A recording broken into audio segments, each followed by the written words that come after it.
아버지, 주님을 스승으로 모시고 이 시간 하나님의 말씀을 함께 나누려고 합니다. 가르쳐 주시고 깨닫게 하시고 이해가 되게 하시고 믿어지게 하시고 그리고 행할 수 있는 성령의 은혜를 더하여 주옵소서. 예수님의 이름으로 기도하옵나이다. 아멘. 에베소서 4장 11절부터 16절까지 보시겠습니다. 하나님 말씀 에베소서 4장 11절에서 16절입니다. 우리 한옥봉 권사님이 말이 그렇게 빠르신지 몰랐어요.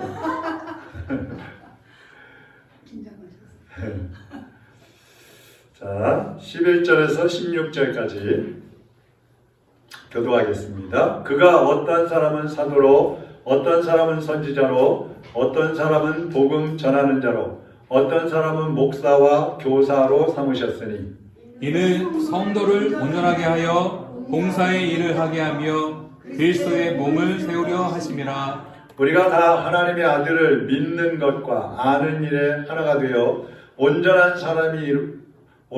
사람을 이루어 그리스도의 장성한 분량이 충만한 데까지 이르리니 이는 우리가 이제부터 어린아이가 되지 아니하여 사람의 속임수와 간사한 유혹에 빠져 온갖 교훈의 풍조에 밀려 요동하지 않게 하려 함이라. 오직 사랑 안에서 참된 것을 하여 범사에 그에게까지 자랄지라. 그는 머리니 곧 그리스도라.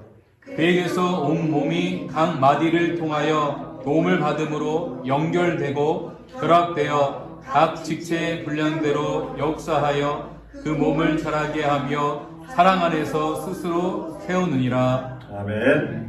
오늘은 거룩한 교제의 목표 이런 제목으로 이제 같이 말씀을 보겠습니다. 우리가 교제 그러면 이 교제에도 육신적인 교제가 있고 영적인 교제가 있습니다. 특별히 이 영적인 교제는 예수님 안에서 하는 교제인데 하나님이 기뻐하시는 교제를 말하는 거예요. 뭐 교제라 그러면 별의별 교제가 다 있죠. 그러나 하나님이 기뻐하시는 교제가 있고 하나님이 기뻐하시지 않는 그런 교제가 있어요.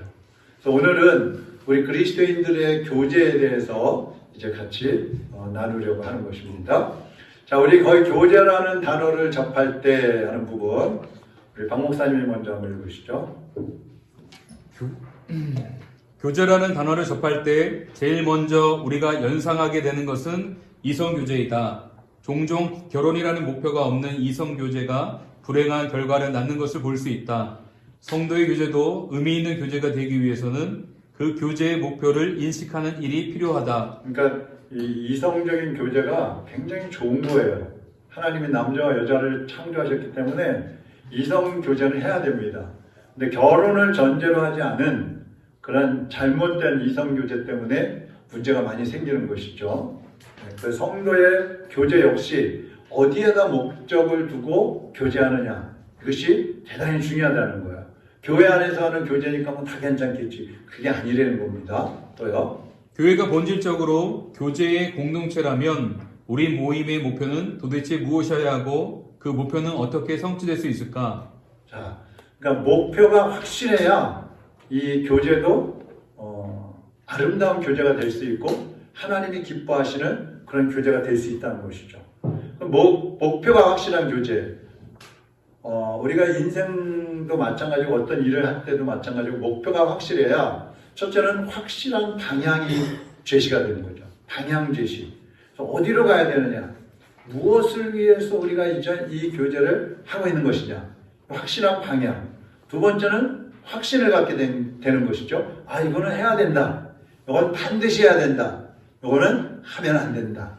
그런 확신을 갖게 해주는 것이 확실한 목표입니다. 세 번째로는 흔들리지 않는다는 것이죠. 목표가 확실해도 하다 보면 어려울 때가 있잖아요. 힘들 때가 있잖아요. 그럼 포기해버릴 수도 있단 말이죠. 근데 목표가 확실하면 포기하지 않는 것이죠. 그것을 이루어야 하기 때문에 특별히 그것이 하나님이 기뻐하시는 목표라면 우리는 더더구나 이루어 가야 되는 것입니다. 그래서 우리가 교회에서 봉사를 하다 보면 여러 가지 일들을 하다 보면 때로는 힘들 때도 있고 부딪힐 때도 있고 막 어려울 때가 있어요. 그렇지만 그것이 하나님의 뜻이고 우리 교회와 성도들에게 유익이 되는 길이라면 어려움이 있어도 고난이 있어도 그것을 극복해 나가는 것이죠. 그래서 확실한 목표, 교제의 확실한 목표가 대단히 중요하다는 것입니다. 자, 그 다음에 그 밑에 교제의 목표.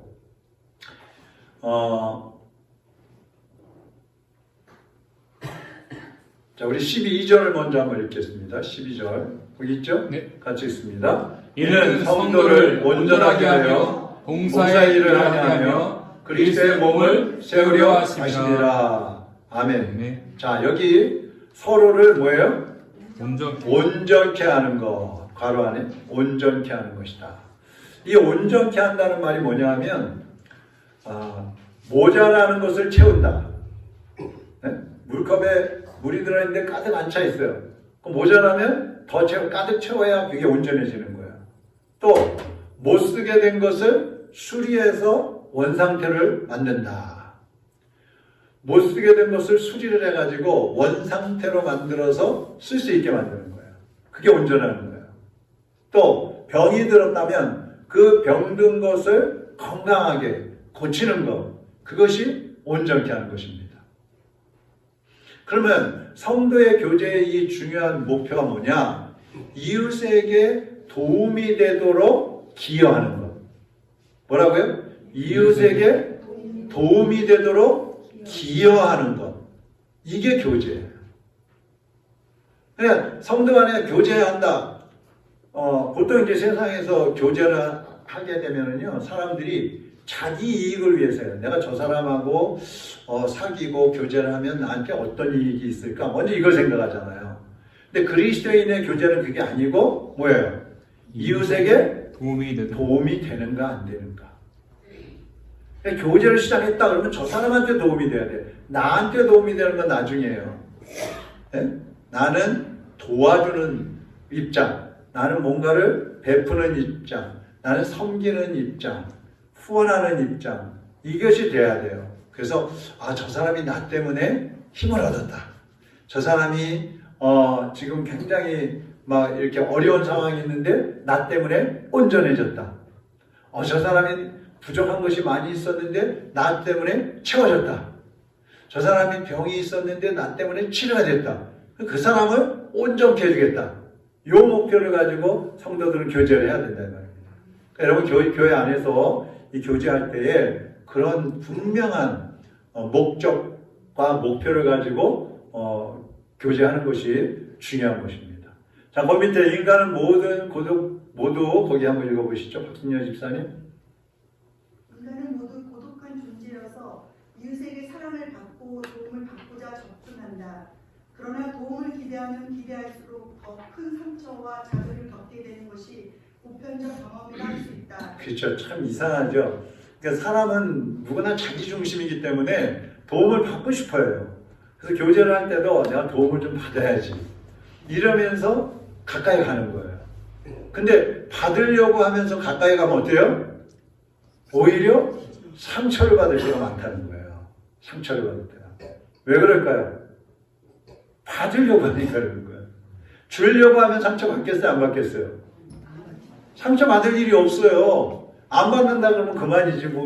안 받는다고 지선이지 내 선이냐. 그러면 알면 되는데 내가 뭔가를 얻어야지. 저 사람한테 뭔가를 받아야지. 사랑을 받아야지. 인정을 받아야지. 이러고 가다 보면 안 해주면 상처가 되어버리는 거예요.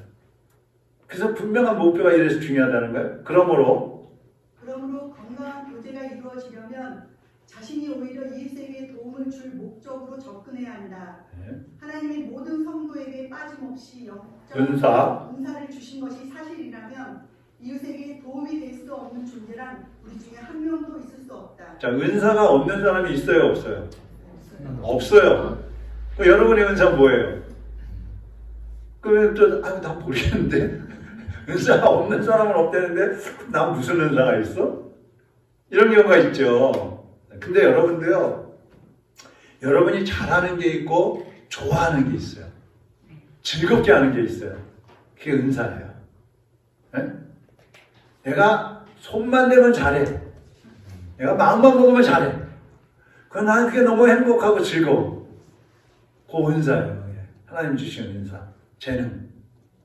그거를 활용을 해야 되는 겁니다.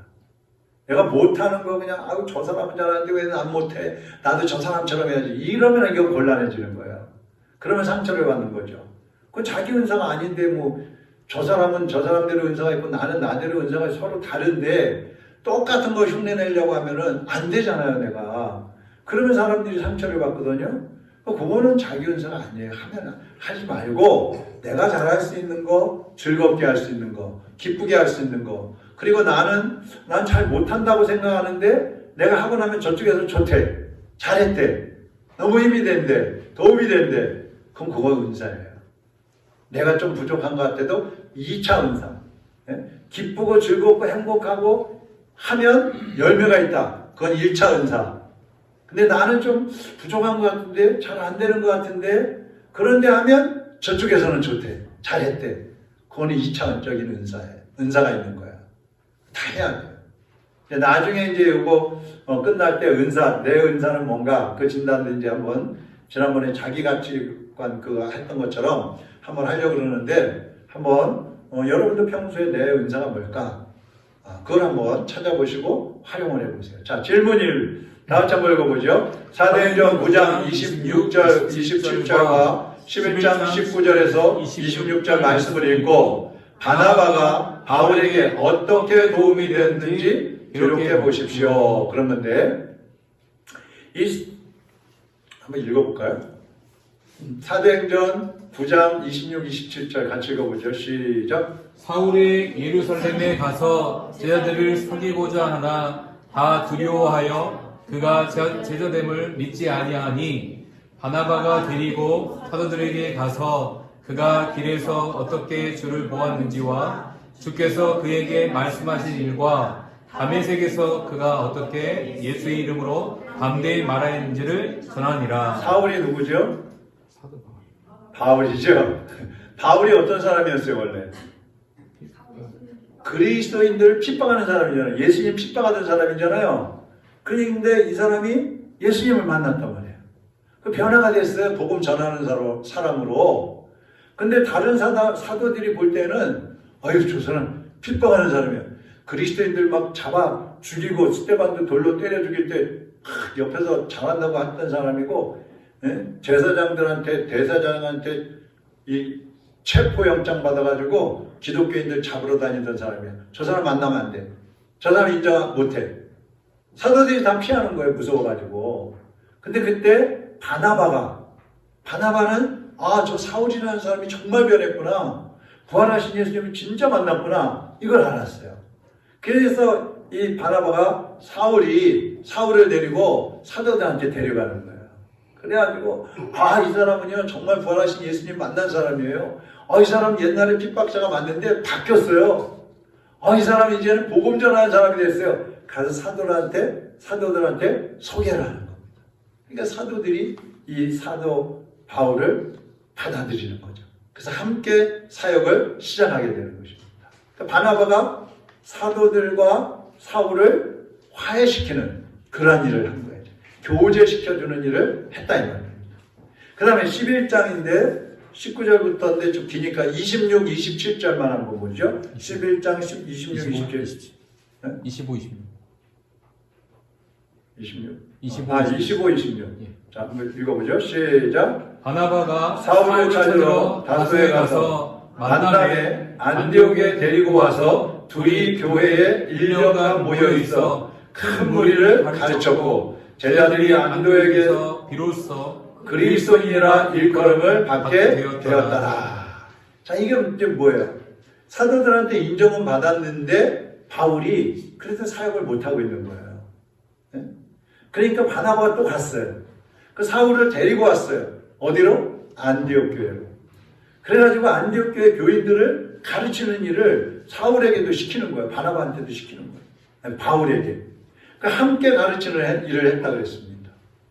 그랬더니 비로소 이 안디옥 교인들이 비로소 그리스도인이라고 인정을 받았다는 거예요.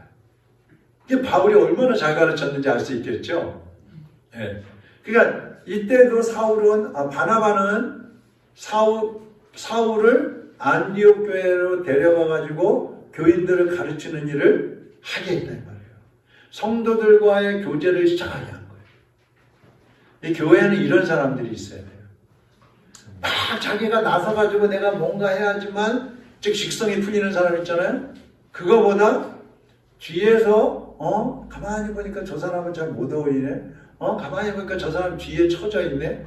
저 사람은 보니까 좀 왕따 같아. 저 사람은 좀 보니까는 좀 시무룩한데. 그럼 그 사람을 데려다가 다른 사람들하고 연결을 시켜주는 거야. 교제를 해보고 시켜주는 거야. 네? 특히 우리 교회는 제가 못 보니까 누가 뭐 혼자 앉아 있는지 뭐 구석에 앉아 있는지 앞에 앉아 있는지 잘 모르잖아요. 그 여러분은 딱 보면 저 사람 혼자 앉아 있는데 얼굴 표정이 좀 심각해. 근데 아무도 옆에 없고 혼자 앉아 있어. 그러면 같이 가서 옆에 또 앉아주고. 네? 그리고 그 사람 데려다가 또 활달한 사람들하고 막 연결시켜주고. 그렇게 해서 교제가 이루어지게 해줘야 되는 거야. 그게 살리는 거야. 뭐 전도를 해가지고 교회를 데리고 와야 된다. 물론 맞아요. 근데 그것만이 아니라 교회에 나와 있는 사람들을 교제를 회복시켜주는 거. 요게 우리가 해야 될 중요한 일이라는 거예요. 바나바가 그걸 잘했다 이 말이에요. 자, 그 다음에 둘째는 뭐죠? 봉사의 일을 하기 위한 것이다. 교제의 목표는. 그러니까 교제라는 말은 단순히 그냥 친교한다. 뭐 박수 치고 놀고 춤추고 노래하고 먹고 마시고 논다. 이런 교제가 아니에요. 성경에서 말씀하는 교제는. 더 깊은 의미를 가지고 있는 겁니다. 그래서 참된 교제라는 것은 아까 말씀드렸지만 이웃과 나누는 삶이에요. 이웃과 나누는 삶. 즐거움의 교제가 아니고 이웃과 나누는 교제. 서로 주고 받고 오가는 교제. 이게 교제예요. 거기에다가 한 걸음 더 한다면 이웃과 함께 하나님 나라에 참여하는 거예요. 하나님 나라에. 자, 여러분 세상에서 사람들끼리 뭐 어울려 다니면서 좋은 거 하고 뭐 취미생활하고 먹고 마시고 그 재밌죠. 근데 그 결과는 뭐예요? 결과가 없잖아요.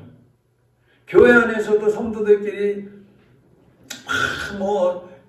어디 놀러 다니고 야유회 가고 뭐 남성교회, 여성교회, 뭐 목장 막 모여가지고 막 먹고 마시고 모여서 저녁 식사하고 뭐 막 친교를 하는데 그 목적이 뭐예요? 그게?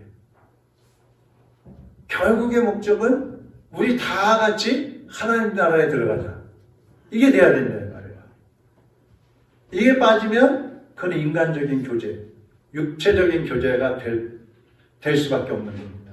그래서 성도의 교제의 결론은 함께 하나님 나라에 들어가는 거예요. 이것을 위해서 봉사하는 거예요. 봉사. 저 사람은 하나님 나라에 들어가게 해줘야지. 그래서 봉사하는 거예요. 봉사라는 것은 섬김입니다. 섬김. 자, 그 다음에 초대교회에서 여기 우리 조비 사모님 한번 해보세요. 초대교회에서 봉사사역은 일반적으로 구제봉사, 교회봉사, 재정출납, 성참봉사, 강사접대, 성도신방 등 사회봉사, 선교봉사 등으로 표현되었다. 그러니까 초대교회에서는 이제 구제봉사. 구제라는 건 뭐예요? 어려운 사람을 물질로 돕는 거예요, 그야말로. 그래서 이제 헬라파 가고 뭐 히브리파 가고 이런 사람들을 교회에서 막 도왔잖아요, 초대교회에서. 그처럼 구제하는 거예요. 그 다음에 교회 봉사가 있다고 그랬어요. 교회 봉사는 교회 내에서 뭐 재정을 본다든지 뭐 성찬식을 한다든지 강사 접대를 한다든지 성도들 뭐 신방을 한다든지 이런 것들이 이제 교회 안에서 이루어지는 봉사들. 또 뭐 요즘 같으면 이제 아이들을 가르친다든지 뭐 찬양대를 한다든지 뭐 전도대를 만들어 갖고 나간다든지 뭐 여러 가지가 있겠죠. 그 다음에 사회봉사. 이것은 밖에 나가서 교회 밖에서 이웃의 굳은 일들, 어려운 문제들을 도와주는 겁니다. 그래서 어디에 지진이 났다. 그러면 이제 막 가서 도와주는 거예요. 청소도 해주고 빨래도 해주고 뭐 복구 작업도 해주고. 그 다음에 선교봉사. 이 선교는 선교에 협력하는 거죠. 그래서 재정을 보내기도 하지만 기도를 하기도 하지만 때로는 우리가 나가서 뭐 일주일이든 뭐 한 달이든 가서 거기서 할 수 있는 일들을 협력을 하는 거죠. 선교를 위해서. 그래서 나는 선교지에 가면 뭘 하지? 단기 선교가 간다 그러면 난 선교지에 가서 뭐 하지? 걱정할 필요 없어. 가서 할 일 없으면 마당이라도 쓰면 되고 설거지하면 되고 우리 시각장애인들은 안마 해줄 수 있고 치료도 해줄 수 있고 할 게 많아요. 눈뜬 사람들은 아이들하고 놀아줄 수도 있고 축구도 할 수 있고 뭐 많아요. 그래서 이 선교지에 가서 그 선교 대상자들을 세워주는 일, 이게 또 선교 봉사란 말이에요. 그래서 이렇게 교회 안에서나 밖에서나 또 물질로, 때로는 은사로, 때로는 내 몸으로 봉사할 수 있어요. 이런 것들이 결국은 뭐예요? 목표는 하나님 나라에 들어가게 하기 위해서. 이 목표는 없어질 수 없어요. 변할 수 없어요. 그러니까 제가 지난번에 우즈베키스탄 갔다 왔잖아요. 근데 어떤 목사님이 그래요. 그 우즈베키스탄은 이슬람이 97%인데 가면 전도하기도 힘들고 뭐 공식적으로는 예수님 말도 못하는데 그런 데보다 또 좀 그런 제약을 덜 받고 이슬람이 좀 적고 자유롭게 전도할 수 있는 데가 사는 게 좋지 않을까요? 이런 얘기 하더라고요. 물론 그럴 수도 있어요. 그렇지만 그 97%, 100명 중에 97명이 이슬람이라면 그 사람들 다 구원 못 받잖아요. 그 중에 한 명이라도 구원해내야 되고, 그가 또 2명을 하고, 3명을 하고, 4명을 하고, 그렇게 하면서 하나님 나라로 가까이 이끌어주기 위해서 시작을 하는 거예요. 어렵지만, 안 될 것 같지만. 그래도 하다 보면 또 성령님이 역사하시는 거예요. 그래서 여러분도, 내가 뭘 해. 교회 안에서도 내가 교회에서 할 게 뭐가 있어? 아니에요. 분명히 여러분이 할 일이 있어요. 남자든 여자든 또 뭐 어르신이든 누구든지 할 일이 분명히 있어요. 자기의 할 일을 함으로써 다른 사람들이 영적으로 세워져 갈 수 있다면 그것이 큰 봉사가 되는 겁니다. 이게 이제 우리의 교제의 또 목표 중에 하나라는 말이에요. 자, 질문 2번을 같이 한번 읽어보겠습니다. 자신의 봉사 사역의 내용들을 적어보십시오. 자, 내가 봉사하고 있는 거 뭐가 있나? 구제. 여러분 한번 뭐 겉으로 말은 못하지만 여러분은 누구 이웃을 구제하는 거 있습니까? 교인들 중에 누구를 구제하는 분 계십니까? 물질 가지고 특히 요거. 또 교회 봉사. 교회 안에서 나는 어떤 일을 하고 있는가? 여러분이 하는 일들 한번 찾아보세요. 자기를 위해서 말고. 또 사회봉사. 동네에서나 아니면 나라를 위해서나 아니면 뭐 세계 어떤 선교지를 위해서나 내가 몸으로 또 봉사하는 일이 있는가? 그리고 선교.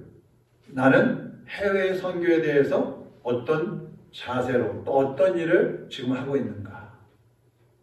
자, 이런 것들 좀 점검을 해볼 필요가 있어요. 우리가 보통 연말 되면 이런 생각들 많이 하죠.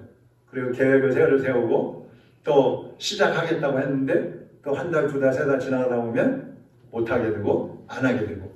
그런데 이런 것들 굉장히 내가 신앙생활 하는데 중요합니다.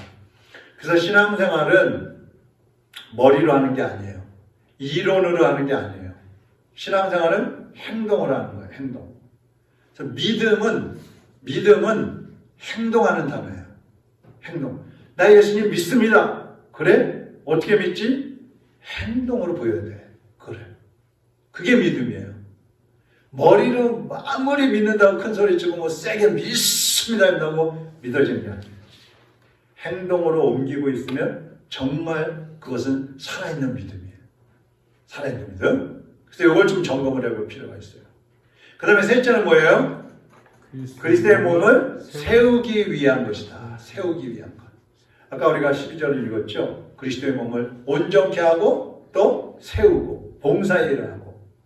그러니까 교회는 그리스도의 몸이기 때문에 예수님의 몸인 그 교회를 이 세상에서 주님이 하고 싶어 하시는 일들을 이 교회를 통해서 예수님은 이루고 싶어 하셔요. 그러니까 주님 하나님이 일을 하실 때 교회를 통해서 일하기를 원하신다 이 말이에요. 그렇기 때문에 우리가 교회를 든든히 세워가는 일은 주님의 뜻을 이루는 일이 되는 것입니다. 지금 우리의 교제는 교회를 세우는 일에 기여하고 있는가? 여러분이 누구와 성도들과 어떤 교제를 하고 있다면 그 교제가 교회를 세우는 일에 기여하고 있는가? 그렇지 않다면 멈춰야 돼요. 교회에 유익이 되면 하는 거고, 교회에 유익이 되지 않는다, 다른 성도들에게 어려움이 될 수 있겠다, 그러면 멈춰야 돼요. 내 생각에 좋은 거라고 하면 안 된다 이 말입니다. 자, 그 다음에 본문에서 누가 읽어보실까? 안 읽은 사람? 박 목사님 읽으세요 또. 본문에 세운다는 말은 세운다라는 말은 문자 그대로 건물을 짓는다는 의미로 쓰여진 말이다. 건물을 짓는다는 의미하고 사람을 세우고 교회를 세운다는 말하고 똑같다 이 말이에요. 네. 우리의 교제는 무형의 교회의 영성을 지어가는 작업이다. 행여나 우리들의 교제를 통하여 교회를 헐거나 흔드는 일에 자기도 모르게 참여하는 경우들은 없는가? 자, 이거 중요한 말이에요. 교회를 흔들거나 넘어뜨리는데 내가 쓰여지고 있지는 않은가? 여러분, 이거 굉장히 이런 사람들이 많이 있습니다, 지금. 우리들의 어떤 교제가 교회를 헐거나, 헌다는 말은 건물을 허는 게 아니죠. 교회를 분열시키는 거나 잡아 흔드는 거예요. 교회가 막 시끄럽게 만드는 거예요. 이런 사람들이 있어요.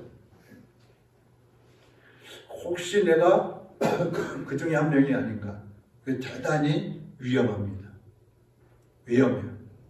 그래서 교회를 시끄럽게 하고 교회를 잡아 흔들고 교회를 넘어지게 하고 그런 사람들이 잘된 사람이 없어요. 협박이 아니라 실제로 신앙 간증을 들어보면 그런 사람들이 고난당하고 그 고난 속에서 회개하고 다시 일어서는 그런 경우가 굉장히 많이 있어요. 자, 그 다음에 질문 3번 같이 읽어보죠. 교인들이 교제를 통하여 교회를 헐거나 흔들 수 있는 일에는 어떤 것들이 있는가? 우리가 교제한다고 교회 안에서 하는데 그것이 오히려 교회를 흔들거나 분열케 하거나 시끄럽게 만드는 일은 어떤 게 있을까요? 잘못된 교제겠죠. 어떤 경우가 있을까요? 네? 헌담하는 것. 그렇죠. 그러니까 자기들끼리는 좋아. 그래서 막 친해. 근데 친한 사람들끼리 모여가지고 다른 교인을 헌담을 하는 거죠. 뒤에서. 성경에는 후욕한다는데 뒤에서 욕한다. 그런 경우 있죠. 그럼 본인이 알게 되면 어떻게 되겠어요? 아이고, 나이 이런 게 못하냐. 나가버리겠죠. 아니면 싸우겠죠. 시끄러워지겠죠. 또 어떤 경우가 있을까요? 네? 불평불만. 네. 꼭 부정적인 사람이 있어요. 긍정적인 말을 안 하고 꼭 부정적인 말, 불평 원망하는 그런 말을 하는 사람들이 있어요. 그건 교회에 대해서나 목사에 대해서나 성도들에 대해서나 맨날 부정적이고 불평하는 그런 말을 하면 듣던 사람들이 처음에는 왜 저러지? 그러다가 자꾸 듣다 보면 진짜 그러고 보니까 그런 것 같은데? 이렇게 되면은 힘들어지는 거죠. 또요, 교회 안에서 어떤 이 물질 관계, 이 물질 관계는 정말 조심해야 됩니다. 사회에서도, 일반 사회에서도 마찬가지잖아요. 이 돈 관계를 하다가 더 좋은 관계가 된 사람들이 별로 없어요. 친한 사람들이 오히려 돈 관계 잘못하면 깨져버리는 거죠. 교회 안에서도 마찬가지예요. 그래서 제가 항상 돈 얘기할 때는 말씀드리지만 구워줄 때는 줄값으로 하고 꽂아라. 그렇지 않으면 꽂아주지 마라. 또 자기 중심의 교회 생활, 이건 상대방을 굉장히 힘들게 합니다. 그래서 교제를 할 때 아까 우리가 이웃에 기여를 해야 된다고 그랬잖아요. 상대방을 배려하는 그런 교제가 돼야지 나를 알아달라고 그러고 내가 배려를 받고 싶어하는 교제라 그러면 교회를 흔들 수 있다는 거야. 또요, 교회 안에서 어떤 자기의 이 의견이나 계획만 주장하는 사람, 내가 하는 것이 옳다, 그것만 주장하게 되면 다른 사람들의 의견이 묵살이 돼버리겠죠. 그러면 또 교회의 교제가 깨져버리는 거예요. 교회가 흔들릴 수 있는 겁니다. 제가 몇 가지 예를 들었지만 이 안에 이제 막 포함이 되어 있는 거죠, 다. 그래서 이 교제라는 것이 잘하면 좋은 것이지만 잘못하는 교제는 즉시 멈춰야 돼요. 많은 사람들을 상처를 입게 만들고 공동체는 깨지게 만드는 게 잘못된 교제예요. 네? 자, 이런 것들. 그래서 혹시 나는 어떤가 점검을 해야 됩니다. 그 다음에 넷째는 뭐예요? 그리스도를 닮아가는 온전한 사람을 이루기 위한 것이다. 온전한 사람. 13절 한번 읽어보겠습니다. 우리가 다 하나님의 아들을 믿는 것과 아는 일에 하나가 되어 온전한 사람을 이루어 그리스도의 장성한 분량이 충만한 데까지 이르리니. 자, 그 밑에 우리 박순열 집사님도 한번 읽어보실까요? 모든 그리스도인의 교제. 모든 그리스도인의 교제의 궁극적인 목표는 그리스도의 장성한 분량에 이르도록 그분을 닮아가는 일이다. 누구를 닮아가는 일이에요? 예수님. 예수 그리스도의 성품을 닮아가는 것. 이것이 교제의 목적 중에 하나님 말이에요. 그러니까 우리가 교제하면서 내가 저 사람한테 그리스도인으로서의 본을 보여야 돼요. 본. 네? 교제하면 근데 우리가 그런 말 하잖아요. 사람은 깊이 사귀어보거나 오래 사귀어보면 안다. 그 깊이 사귀고 오래 사귀다 보면은 자꾸 그 부족한 부분이 드러나거든요. 근데 우리 그리스도인들은 오래 사귈수록, 깊이 사귈수록 그 속에서 그리스도의 인품이 묻어나야 돼요.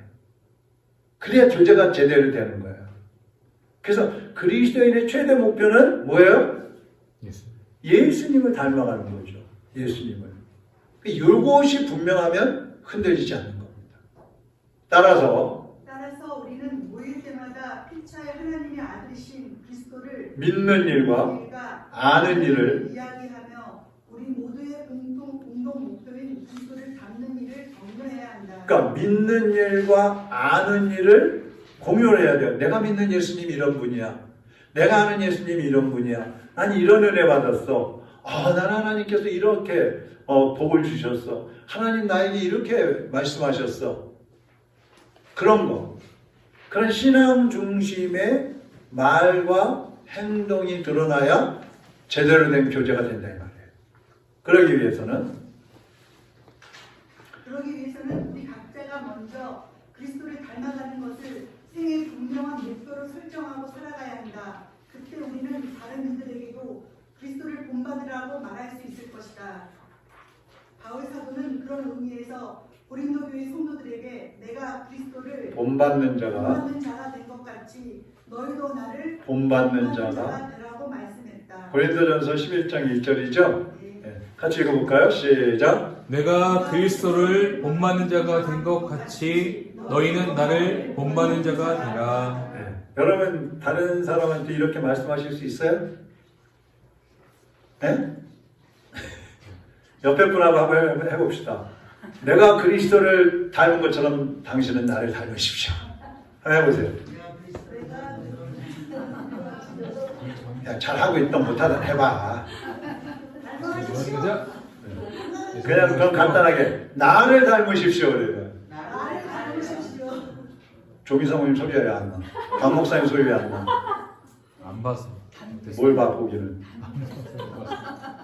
나를 본받으십시오. 한 번 더 해보세요. 시작. 나를 본받으십시오. 책임을 가져야 돼요. 이렇게 했으면 책임감을 가져야 돼요. 그죠? 근데 이렇게 말할 수 있어야 된다는 거예요. 이렇게. 대단히 중요한 겁니다. 우리는 나를 본받으라고 하려면 그래도 내가 어느 정도 뭐 좀 해야지 본받으라고 하지 어떻게 해? 그러잖아요? 근데 내가 잘하는 거 있잖아요. 내가 하나님의 뜻대로 사는 부분이 있잖아요. 그죠? 100%는 아니지만 그걸 본받으라는 거죠. 그거. 그 부분에서만큼은 나를 본받으시고. 그러면 내가 점점 예수님을 닮아가게 되는 겁니다. 네? 네. 자, 그 다음에 맺은 말 우리 조미 사모님 읽어보세요. 네, 이런 거룩한 목표들을 성취하기 위한 세 가지 실제적인 제안을 하고자 한다. 첫째, 우리는 무엇보다 먼저 모이기를 써야 한다. 교제가 되려면 뭐 해야 되죠? 모이지 않고 어떻게 교제를 해요? 그래서 신앙생활은 또 성도의 교제는 절대로 혼자 할 수 없어요. 교회를 나오지 않으면 할 수 없는 거예요. 그래서 교제가 중요한 것이고, 여러분 목장 모임 이거 굉장히 중요한 거예요. 대체적으로 이제 어떤 구역이나 뭐 속회 또 목장 이런 식으로 이제 단어들을 쓰는데 보통은 가르칩니다. 목자가 아니면 교사가 가르쳐요. 공과가 있어요. 근데 그것은 지식을 전달하는 거예요. 삶을 나누는 게 아니에요. 그러다 보니까 성경적인 지식은 많아질지 모르지만 교제가 안 되는 거예요. 교제는 내 속에 있는 깊은 것까지도 나눌 수가 있어야 돼요. 그래서 서로 위로가 되고 서로 용기를 주고 또 서로 위로를 받고 이것이 돼야 교제가 될 수 있는 거예요. 제대로 된 교제가. 그래서 모이기를 힘써야 된다. 두 번째, 우리의 교제에서 상대방의 장점, 은사를 발견하려고 애써야 한다. 네. 내 거 말고 교제를 할 때는 저 사람한테서 내가 배울 게 뭐지? 요걸 해야 돼요. 네? 제가 목장 모임 하신 분 중에서 그런 얘기 하는 분이 있어요. 우리 목원 중에 제가요 그분 말씀을 들으면서 참 도전이 되고 은혜 받을 때가 많아요. 그런 말 하는 분이 있어요. 그거 상대방의 장점, 저 사람에게서 내가 본받을 점이 뭔가, 저 사람에게서 내가 이렇게 닮아가야 될 점이 뭔가, 요거, 그리고 저 사람을 인정해주고 칭찬해주고 세워줄 수 있는 부분이 뭐가 있을까? 요걸 자꾸 찾아야 된다. 그 다음에 세 번째 뭐예요? 사랑과 분별, 참된 자세로 이웃에게 다가가도록 힘써야 한다. 네, 참된 자세, 진실한 자세, 그리고 분별을 또 할 줄 알아야 돼요. 분별. 네. 자, 우리 15절 같이 한번 읽어보죠. 오직 사랑 안에서 참된 것을 하여 범사의 계획에까지 자랄지라. 그는 머리니 곧 그리스도라. 그러니까 이 진실하지 않으면은요, 우리 교제가 깨집니다. 그리고 예수님을 닮아갈 수 없어요. 진실해야 돼요. 자, 그 다음에 밑에 보면 다음을 점검해 보시고 해당되는 번호에 표시해 보십시오. 그런데 우리 지난번에도 했었죠. 절대 부족하다. 두 번째, 조금 노력하고 있다. 세 번째, 평균이다. 네 번째, 다소 잘하고 있다. 다섯 번째, 열심히 노력하고 있다. 이런 건데, 자, 첫 번째가 뭐예요? 교회 모임의 출석 여부. 나는 교회의 이 모임을 잘하고 있느냐? 모든 예배, 모든 모임에 적극적으로 하고 있느냐? 그래서 절대 부족하다 그러면 1번이고, 조금 부족하다 그러면 2번이고, 그래도 평균을 하고 있다 그러면 3번이고, 그래도 다소 잘하고 노력하고 있다 그러면 4번이고, 열심히 잘 모이고 있다 그러면 5번이고, 이렇게 되는 거예요. 한번 해보세요. 집에 가셔서 표시를 해보세요. 가서 해보라 그러면 하시나?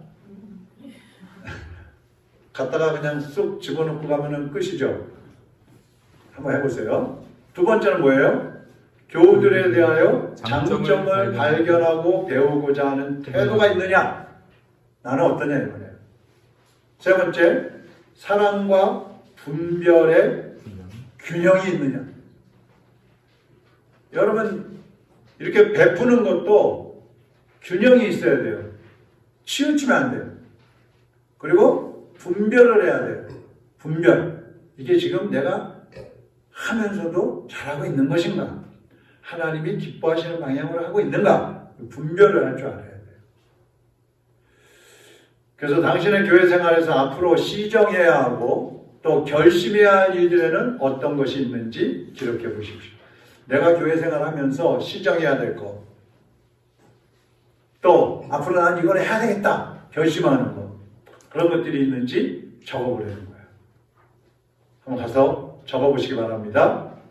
자, 그 밑에 있는 글 다 같이 한번 읽어보죠. 시작. 성도의 교제는 집의 벽과 같다. 성도의 교제는 뭐와 같아요? 집의 벽. 집에 있는 벽과 같아요. 벽. 벽이 없으면 어떻게 돼요? 집이 벽이 없으면 어떻게 돼요? 무너져 버리는 거잖아요. 그러니까 이 교제가 없으면 공동체가 무너질 수 있다는 거예요. 잘못된 교제도 무너뜨리지만 교제가 아예 없으면 설 수가 없다는 거죠. 공동체에는 반드시 교제가 있어야 됩니다.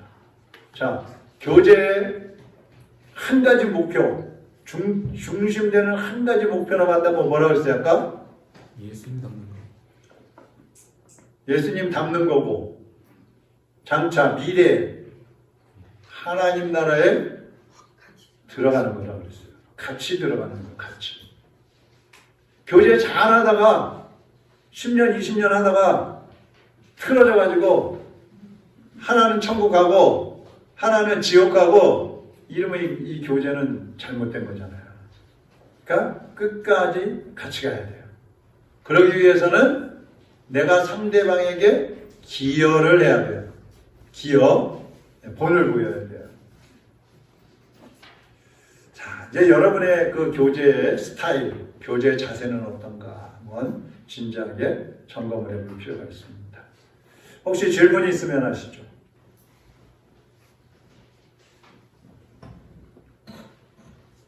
너무 잘 가르쳐갖고 질문이 없구나. 그렇게 믿습니다.